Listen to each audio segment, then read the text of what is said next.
امریکہ کی جانب سے جنوبی ایران پر مسلسل 12ویں روز حملے جاری ہیں۔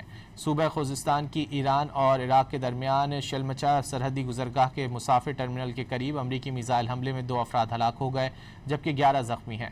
سریک، جاسک، اندمشق اور ہرمزگان جبکہ بوشہر کے نواح میں بھی دھماکوں کی آوازیں سنی گئیں۔